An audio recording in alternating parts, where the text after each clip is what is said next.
Kyle Scott, manager of the Regent Theatre, Penguin Publishing, Labour colleagues, including your bloody hard-working local MP, Damien O'Connor, and also our parliamentary colleague, Chris Ockenvold. Can I acknowledge all the Seddon family relatives, including cousin Simon Cunliffe, who's now our media director in the Labour Party head office, so well done, Simon. And most of all, can I acknowledge Professor Tom Brooking and his wife Trish. It's a great honour to be invited to be here. Thank you so much, and what a wonderful book you have written. So can we all have a round?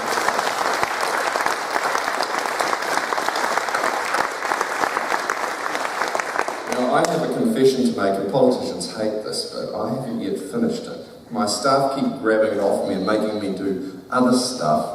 And so I'm getting back into it as we go, but it's fantastic to be here today on the coast, to be with you and have an opportunity to celebrate its launch.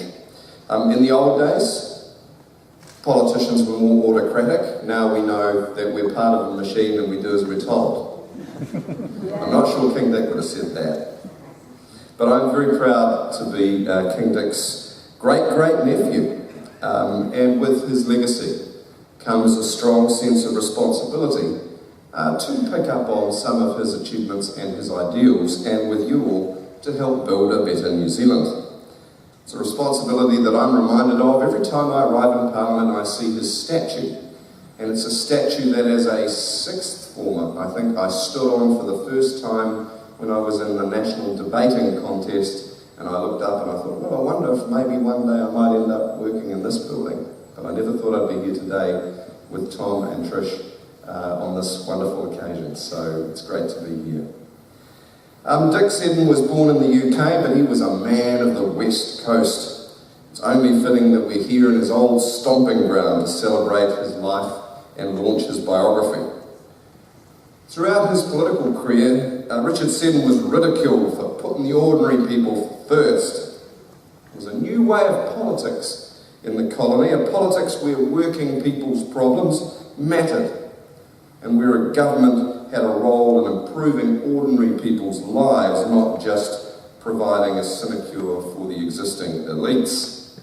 And it was Seddon's connection with the everyday man and everyday woman that allowed him to make what in the time were truly radical reforms, while also keeping a wily eye on the limits of the public's tolerance. And that balance comes through, Tom, I think, really strongly in the book. Politics is always the art of the possible, but leadership is more than saying, there are the people, I am the leader, so I must follow them. And that is the alchemy of political leadership.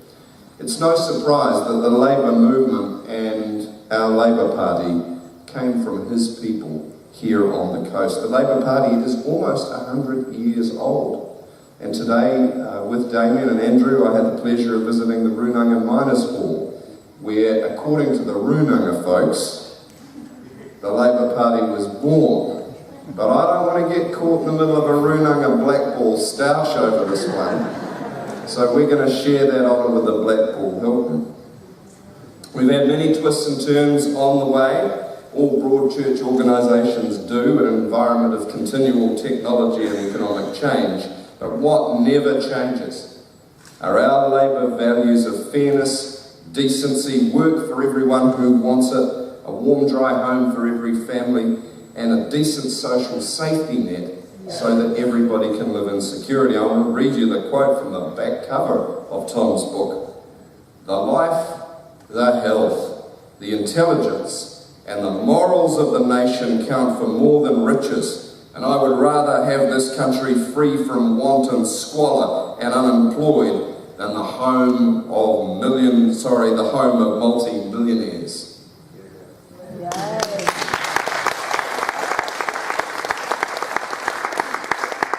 Funny how that just echoes so strongly down the years, doesn't it? We think we're so clever, but nothing ever really changes. You know, the great thing about a really good biography is that it takes the rough with the smooth. I think this book is sympathetic, but I also think it's honest. And we recall that Richard Seddon was initially opposed to women having the right to vote. Thought that he was being quite clever with manoeuvres, which ended up backfiring, and the upper house voted for it, and the tide of public opinion turned, and he quickly got on the right side of the deal. That's politics.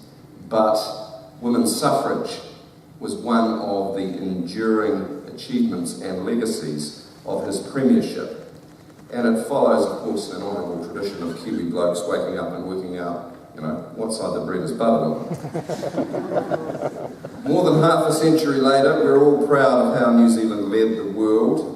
We always like when New Zealand is a world leader. And it was also a world leader in the area of superannuation.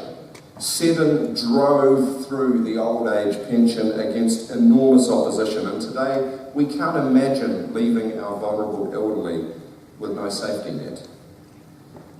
But it must be said, if we continue on the current path the country's on, and pretending that the current superannuation age is sustainable and do nothing to buttress it, then the seminal reform of Seddon's era might well be in jeopardy. So again, just as in the quote from the book, Labour is giving New Zealand a clear choice. New Zealanders can have more of the same. They can have rising inequality and more multi-millionaires. They can watch our regions like the coast hollowed out. They can give in to hopelessness or the idea that nothing can be done. Or they can regain and retake the spirit of Seddon's life, of his liberals and the labs that followed. And we can have positive change. I'll give you some examples. Paying a decent wage. We put the minimum wage up to $16.25. King Dick would approve of that. It'll make a real difference in the lives of the least well-paid workers and the 100,000 kids growing up in poverty in working families. He would approve of rescinding the 90-day fire at will law because he reckoned that workers were human beings, not commodities. A positive change that he would approve of, including free GP visits for the under 13s, the over 65s, those with chronic conditions and pregnant women. And he would want our health system to be the envy of the world, not just the ambulance at the bottom of the cliff, quite literally.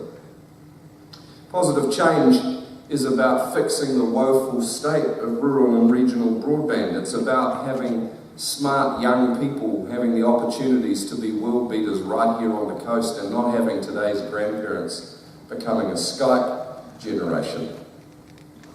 And let me say this very firmly after the very moving afternoon that we've had with the Pike River families.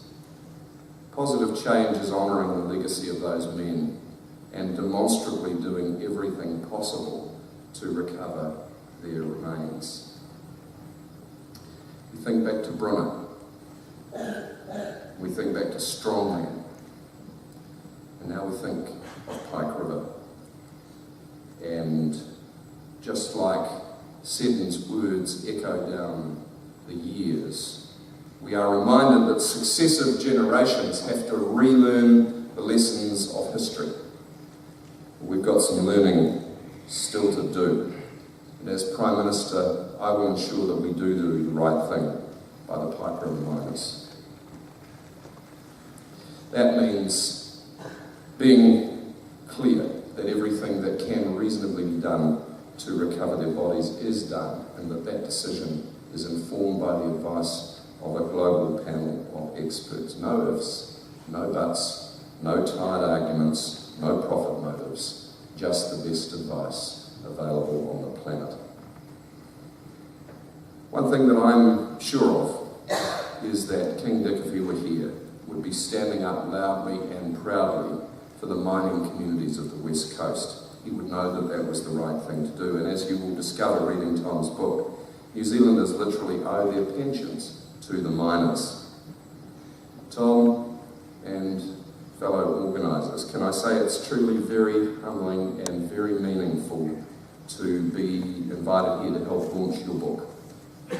I look around the room and there is no way that I cannot be conscious how many distinguished Seddon rallies you've invited. going to embarrass him right here now, but I will acknowledge my dear cousin Simon, who is another Seddon really, and who grew up on the coast, and the contribution that he's made. And the Jerram family, who most recently wonderfully presented to the Tūhoe people a taiaha that was gifted to King Vic Seddon as part of the closure of the Tūhoe treaty claim. So thank you, Tom and Trish, for the hours in which he was doing this great work, for the contribution that you've made to us learning a little more about our living history, to Penguin New Zealand, for your commitment to the book, and for everyone who came today to celebrate it. Now, I might be pushing my luck here, but I reckon if King Dick were around today, in his particular accent, he'd say, well, if you can't vote for the Liberals, you may as well party vote Labour.